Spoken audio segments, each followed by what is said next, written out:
Good morning everyone. Vivekananda Tada e learning app पर आप सभी का हार्दिक अभिनंदन और स्वागत। अपन कक्षा 12 बायो का सेकंड चैप्टर है, वह अपना ओहरा का। यह चैप्टर लगभग आपका आधा चैप्टर है वो कंप्लीट हो चुका है।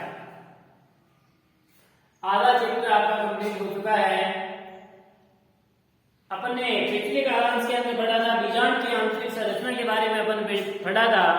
तो बीजांड की आंतरिक संरचना क्या था, अपन ने पूरी कोशिकाएं पढ़ी थी। जो बीजांड होता है इसके अंदर 7 कोशिकाएं होती हैं, केंद्रक 8 होते हैं, साई कोशिका, अंड कोशिका, प्रतिमुखी कोशिका, द्विध्रुवीय कोशिका, ये पूरी इसके भाग थे। अध्यावरण वाला भाग, बाह्य आवरण, अंत आवरण, बीजांड ग्रंथ, सभी अपने पढ़े थे। आज अपन इंपोर्टेंट टॉपिक के ऊपर जाते हैं अपने गुरु बीजाणु जनन। गुरु बीजाणु जनन।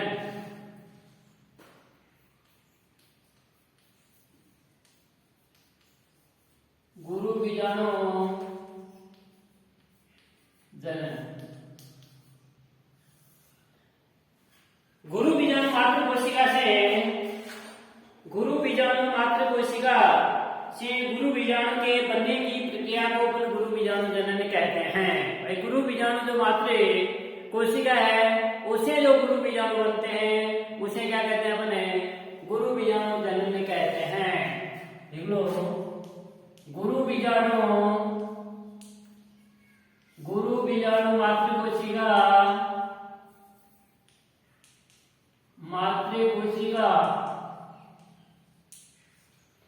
गुरु बीजाणु मात्र कोशिका से गुरु बीजाणु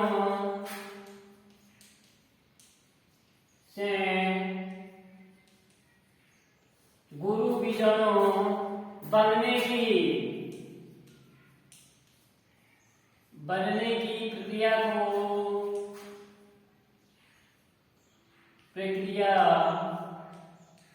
को गुरु बीजाणु जनन कहते हैं। गुरु बीजाणु जनन कहते हैं। गुरु बीजाणु मात्र कोशिका से गुरु बीजाणु बनने की प्रक्रिया को गुरु बीजाणु जनन कहते हैं। सर्वप्रथम गुरु बीजाणु जो मात्र कोशिका है उस गुरु बीजाणु मात्र कोशिका में अर्धसूत्री विभाजन होगा और अर्धसूत्री विभाजन के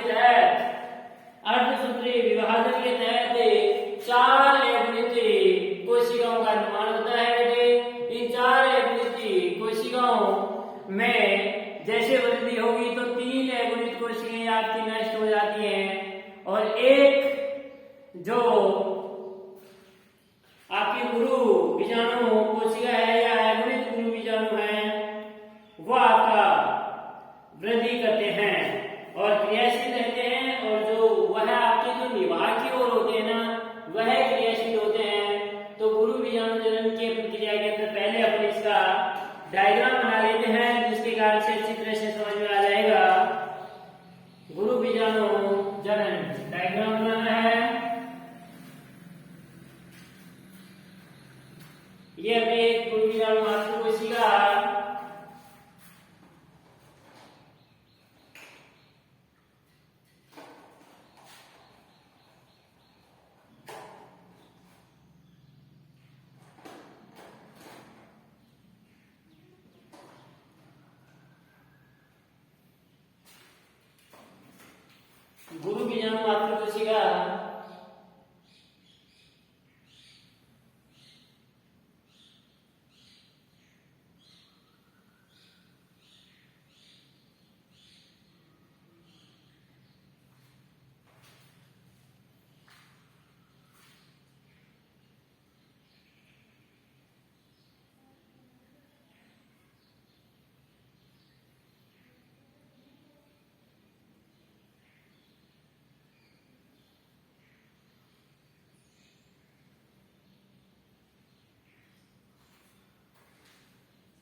यह अपने गुरु बीजाणु मातृ कोशिका,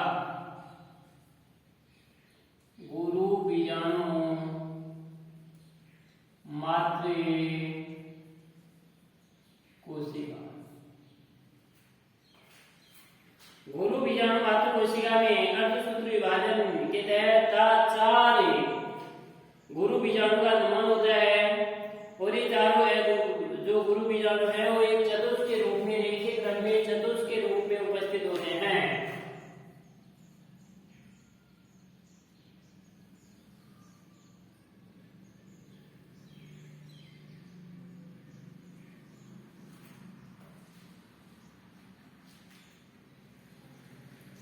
गुरु बीजाणु है वो आपके चतुष्क के रूप में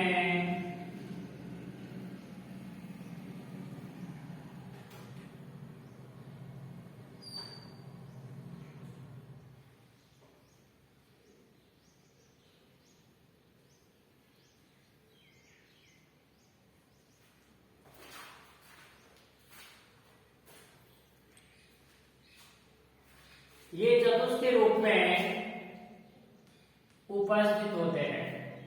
4 गुरु बीजाणु है, इन गुरु बीजाणु मातृ कोशिका है। इस गुरु बीजाणु मातृ कोशिका में अर्धसूत्र विभाजन होगा और अर्धसूत्र विभाजन के तहत 1 2 3 4 ये 4 चतुष्क कोशिकाओं का निर्माण होगा, जिसको अपन इनमें से बेटे 3 केंद्रक है ना, वो तो क्या हो जाती हैं, आपके विलुप्त हो जाती हैं, हो जाते हैं और मात्र बचती क्या है, एक जो गुरु बीजाणु वो बचता है, जो निभाग की ओर रहता है ना, वो आपका बचता है।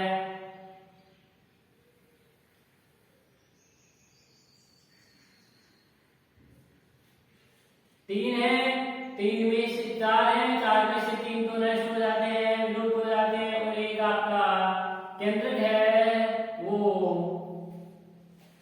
होता है, जो किस ओर होता है, निभाग की ओर पाया जाता है।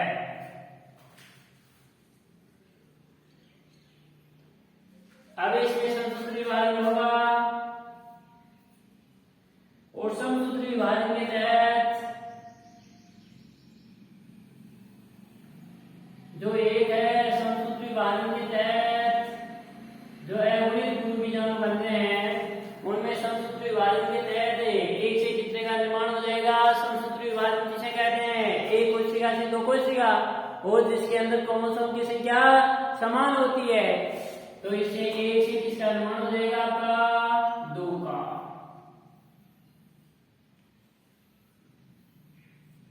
एक व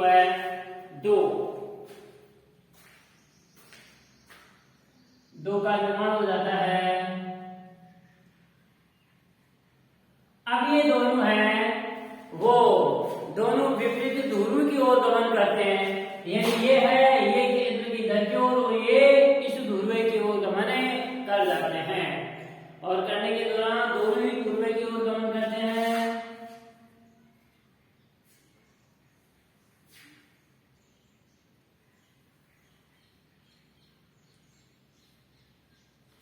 दोनों ये इस ध्रुव की ओर, एक है इस ध्रुव की ओर और एक इस ध्रुव की ओर गमन करते हैं।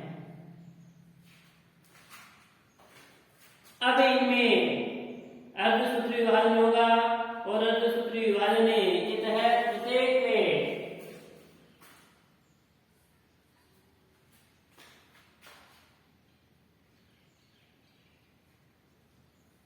चार चतुष्क का निर्माण हो जाता है।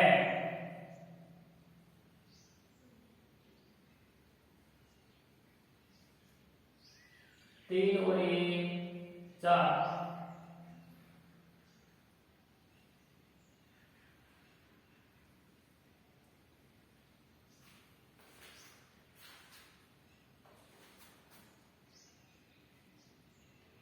अब इनके चारों ओर आपका कोशिका द्रव्य एकत्रित हो जाता है। ये जो देखो 4 इधर है केंद्र को, 4 यहाँ है भाई, 4 केंद्र यहाँ है और 4 केंद्र आपके इस ध्रुव की ओर, दोनों विपरीत ध्रुव की ओर है।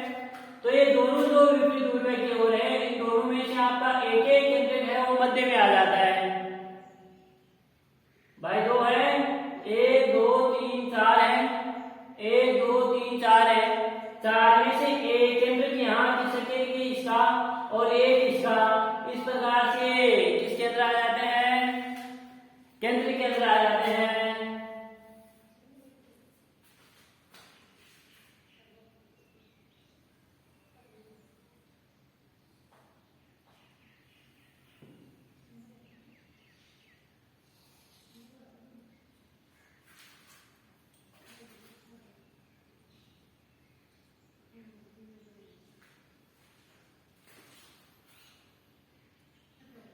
ये 3 तो आपके यहाँ रहते हैं और तीनों केंद्र की देखो क्या होता है,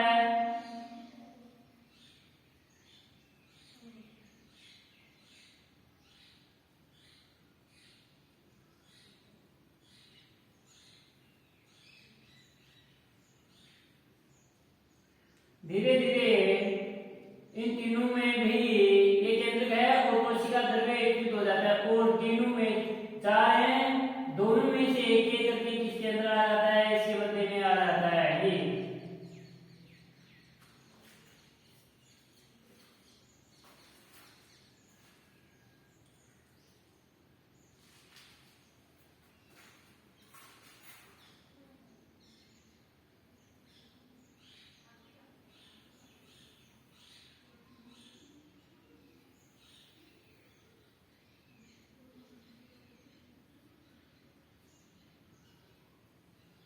अब इनके चारों ओर आपका कोशिका द्रव्य एकत्रित हो जाता है।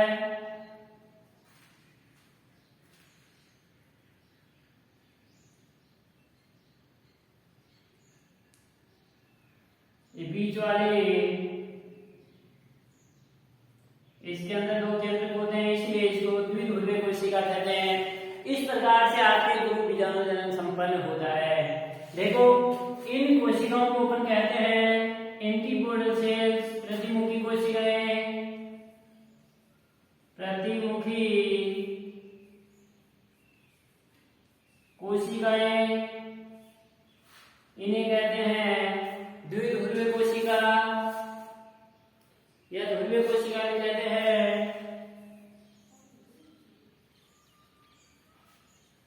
द्विध्रुवीय कोशिका और ये 2 हैं, इन 2 को तो क्या कहते हैं, सहायक कोशिका, सहायक कोशिका। और ये आपकी क्या है, अंड कोशिका, अंड कोशिका। इसको संक्षिप्त रूप से अंड उपकरण के नाम से भी जाना जाता है। इस प्रकार से गुरु बीजाणु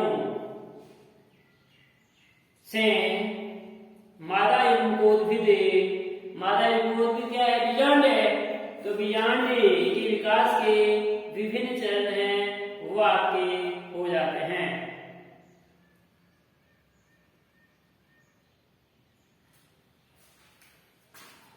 ये केंद्रक है और ये यहां से लेकर के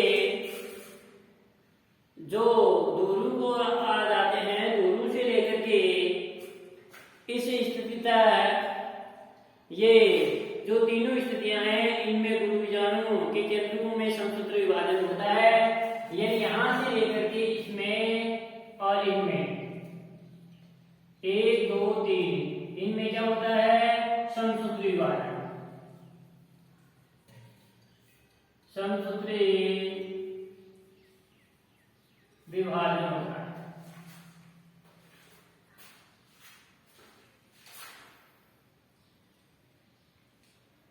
गुरु बीजाणु से मादा युग्मकोद्भिद अर्थात गुरु बीजाणु मात्र कोशिका से गुरु बीजाणु के विकास की विभिन्न चरण यह है। इधर देखो एक बार आप सभी ध्यान दो, इधर बोर्ड की तरफ। ये देखो गुरु बीजाणु मात्र कोशिका है बेटे,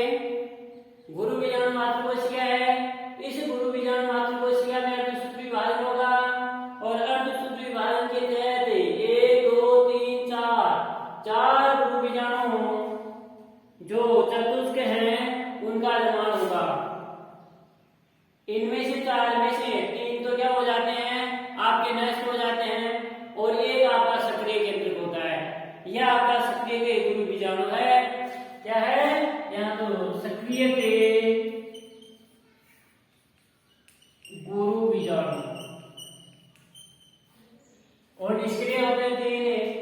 अब इसमें अर्धसूत्री विभाजन होगा, अर्धसूत्री विभाजन के तहत आपके दो बने और अब ये दोनों फिर गति करके कहां पर आ जाते हैं, इसका ध्रुव है, ध्रुव तो है ना, ध्रुव की ओर चले जाते हैं। ध्रुव पर जाने के बाद में इसमें समसूत्री विभाजन होगा।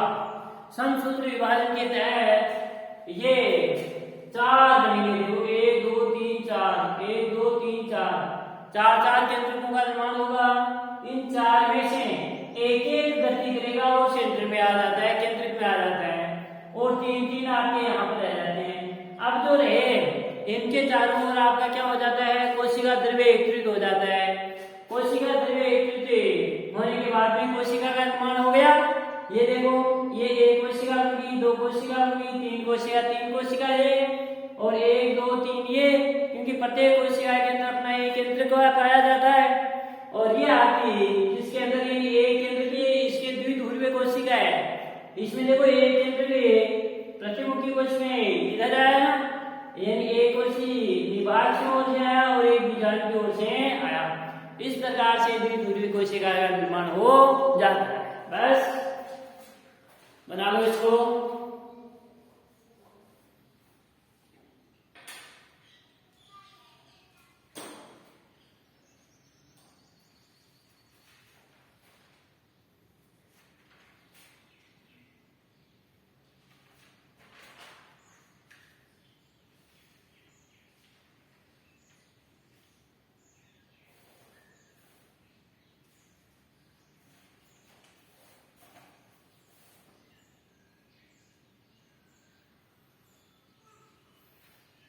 जो यहाँ पर अपन डायग्राम के अंदर देखा है वही अपन को क्या करना है, बनाना है, लिखना है। बस जो भाषा है वो अपनी भाषा के अंदर लिख देना है।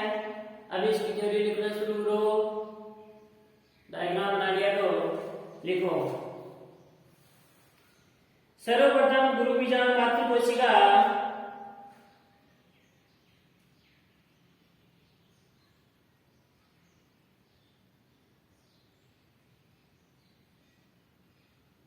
सर्वप्रथम है गुरु बीजाणु मातृ कोशिका अर्धसूत्री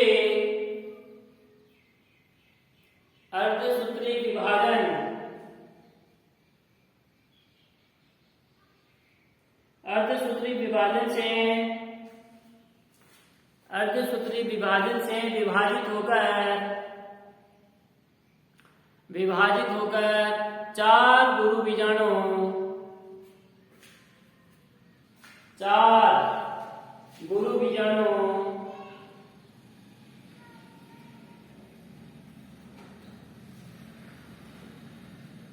या चार अगुणित गुरु बीजाणु का निर्माण करती है।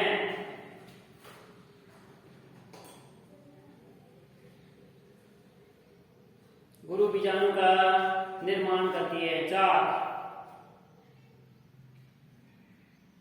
पहला चेंज करके लिखना। प्रारंभ में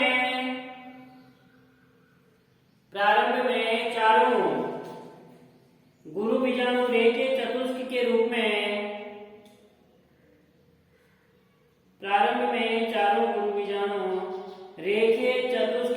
में व्यवस्थित होते हैं। ये देखो रेखे चतुष्क के रूप में 1 2 3 4 रेखे चतुष्क के रूप में व्यवस्थित रहते हैं।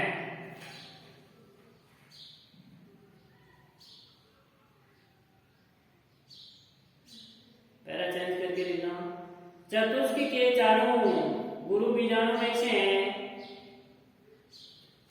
चतुष्क के ये जो चतुष्काभ है, चतुष्क के चारों अगुणित गुरु बीजाणु में से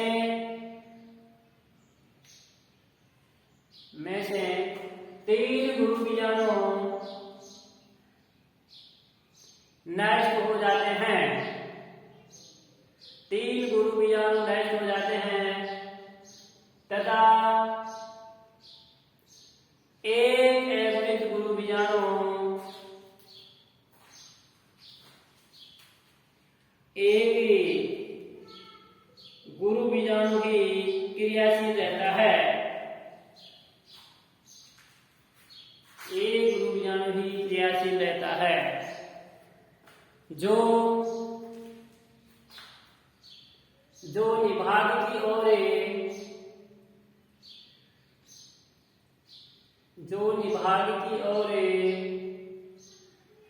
पाया जाता है। जो निभाग की ओर होता है वही आपका क्या रहता है, क्रियाशील रहता है। बाकी के तीन है, ये तीन आपके नष्ट हो जाते हैं। निभाग वाला भाग ये है, तो ये गुरु बीजाणु है, यही आपका सक्रिय रहता है। पैरा चेंज करके लिखना।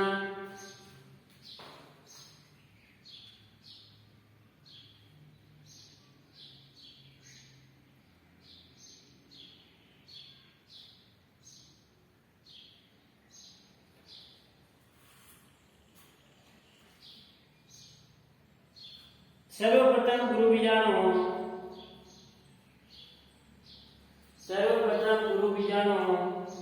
बीजांडकाय से भोजन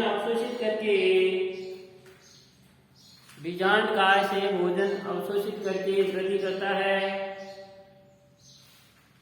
अवशोषित करके वृद्धि करता है।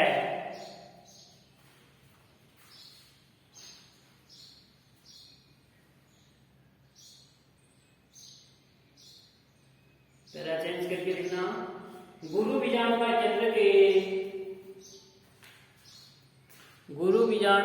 का केंद्र के समसूत्री विभाजन से विभाजित होकर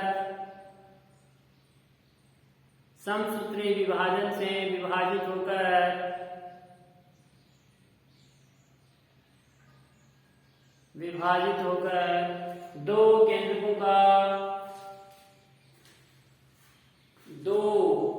का निर्माण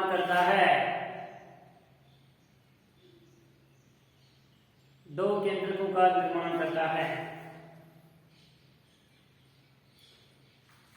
ये दोनों केंद्र के, ये देखो दो केंद्रकों का निर्माण किया। ये दोनों केंद्र के विपरीत दोनों की ओर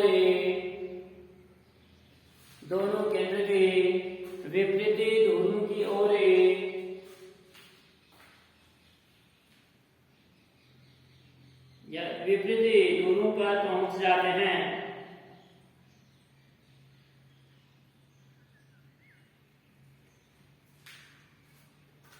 पहला चेंज करके लिखना। प्रत्येक ध्रुव पर उपस्थित केंद्र के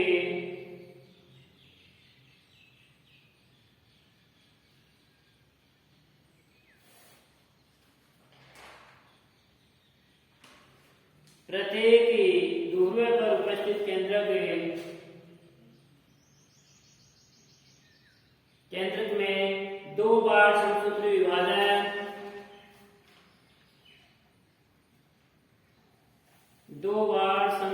विभाजन से विभाजित होता है।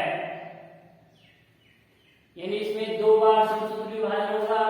जब क्योंकि एक केंद्र से समसूत्री विभाजन होगा तो दो बनेंगे, फिर इनमें एक बार और होगा तो इसे दो भेद बनेंगे। इस प्रकार से चार का निर्माण हो जाता है।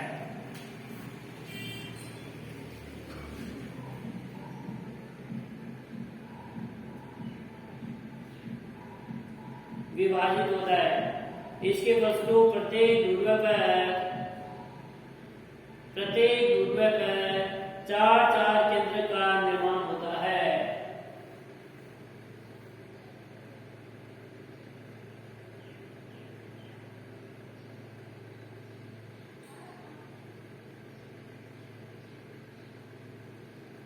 चार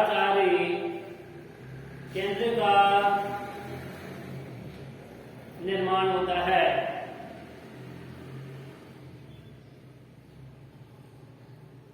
पहला चेंज करके लिखना।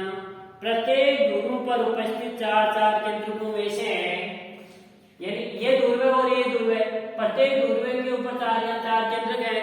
इन चार केंद्रकों में से दोनों में से एक केंद्रक, प्रत्येक ध्रुव पर उपस्थित चार केंद्रकों में से एक केंद्र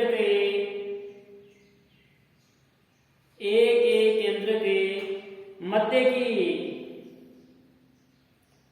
एक एक केंद्रक मध्य क्षेत्र की ओर गमन करके मध्य क्षेत्र की ओर गमन करके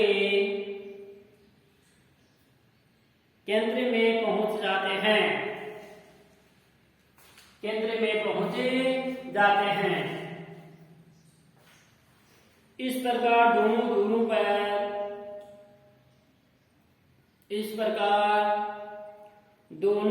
पर तीन तीन केंद्र के दोनों धुरों पर तीन तीन केंद्र के तथा दो केंद्रक मध्य क्षेत्र में व्यवस्थित हो जाते हैं। भाई धुरों के ऊपर तो देखो तीन तीन रहे और मध्य क्षेत्र में दो केंद्रक उपस्थित रह जाते हैं या व्यवस्थित हो जाते हैं। दो केंद्रक मध्य क्षेत्र में व्यवस्थित हो जाते हैं।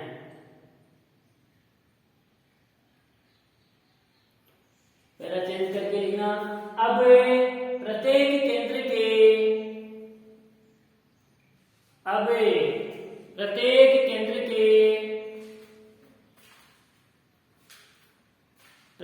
केंद्र के चारों ओर कोशिका द्रव्य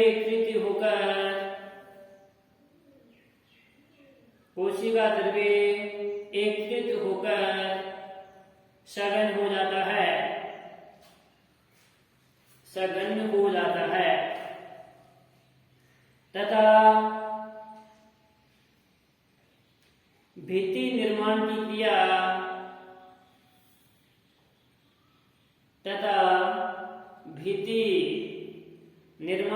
क्रिया द्वारा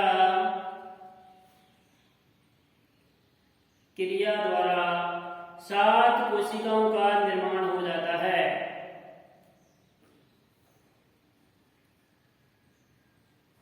7 कोशिकाओं का निर्माण हो जाता है।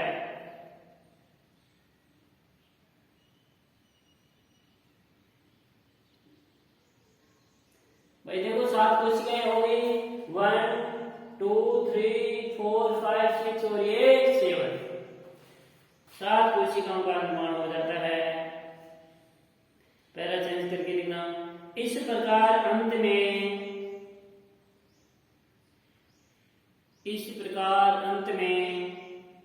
7 कोशिकीय तथा 8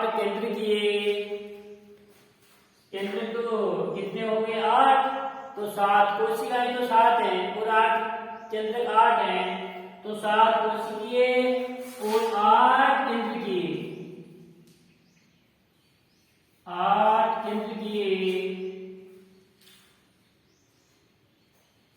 संरचना का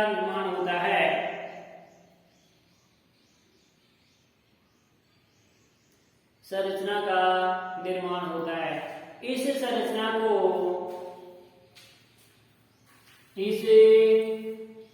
संरचना को ही भ्रूण कोश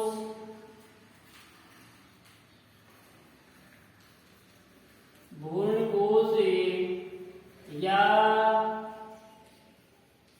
मादा युग में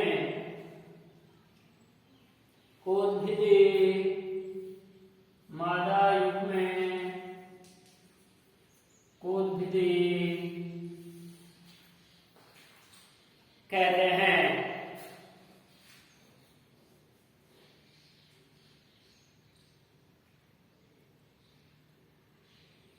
पैरा चेंज करके लिखना।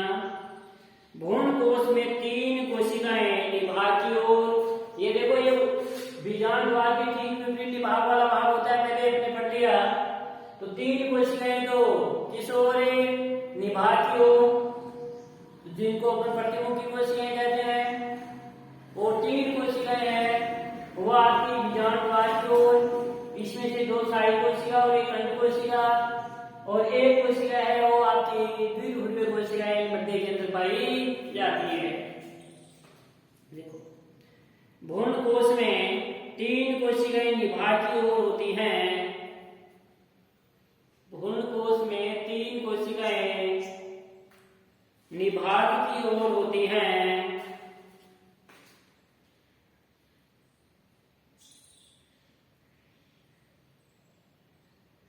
इन्हें प्रतिमुखी कोशिकाएं कहते हैं, एंटीपोडल सेल्स। प्रतिमुखी कोशिकाएं कहते हैं, एंटीपोडल सेल्स कहते हैं।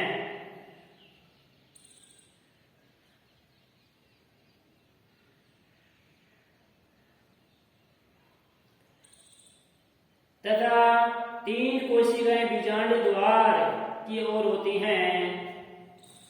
3 कोशिकाएं बीजांड द्वार की ओर होती हैं।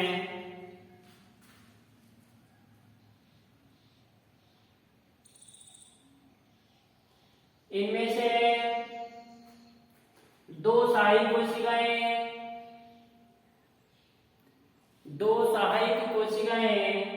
व एक अंड कोशिका होती है।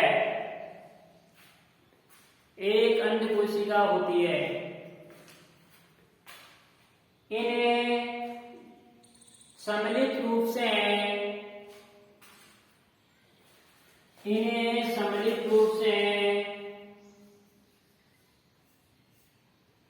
अंड उपकरण या अंड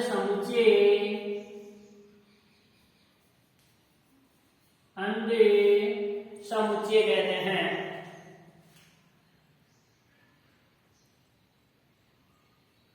या अंडे उपकरण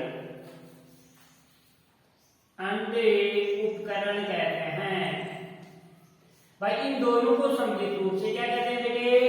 अंड उपकरण या अंड समुच्चय के नाम से जानते हैं।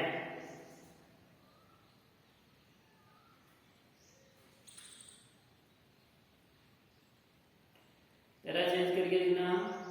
इसमें बड़े आकार की कोशिका को अंड कोशिका, यानी इनमें से तीनों में से देखो ये 2 छोटी है ना और एक ये बड़ी है, तो बड़ी आकार की संरचना को या बड़ी आकार की कोशिका को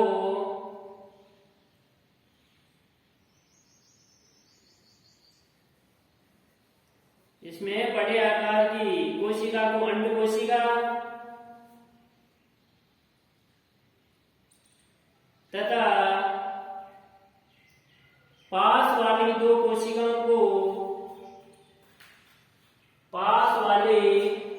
कोशिकाओं को सहायक कोशिकाएं कहते हैं।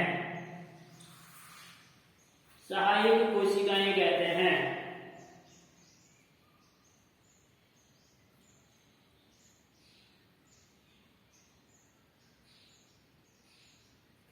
पहला चेंज करके लिखना। मध्य में उपस्थित कोशिका में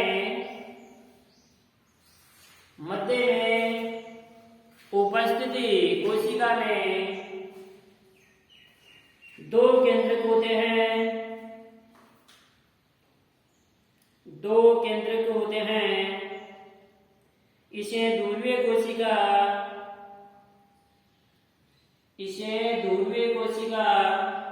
या केंद्रकीय कोशिका कहते हैं। केंद्रकीय कोशिका कहते हैं। इस प्रकार बने भ्रूण कोश को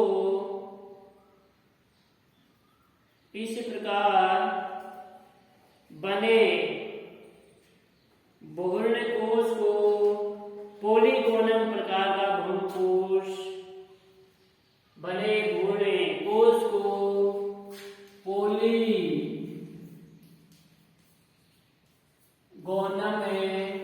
प्रकार का भ्रूण कोश कहते हैं।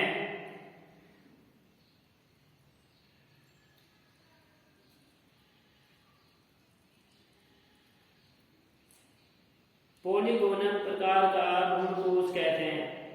पहला चेंज करके लिखना। अंड उपकरण के पास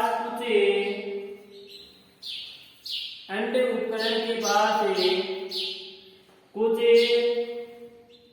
तंतु के समान संरचनाएं पाई जाती हैं। कुछ तंतु के समान संरचनाएं पाई जाती हैं। इन्हें तंतु रूपी समुच्चय कहते हैं। इन्हें तंतु रूपी समुच्चय कहते हैं।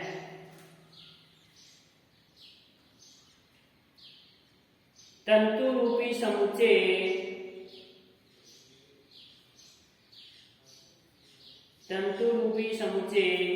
बीजांडकाय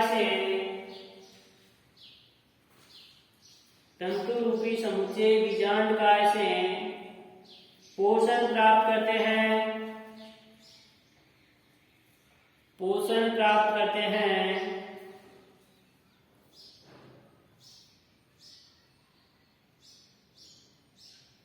तथा तंतु रूपी समुच्चय का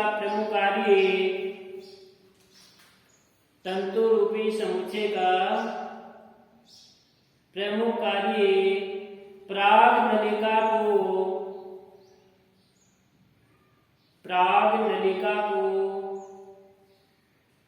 अंड उपकरण की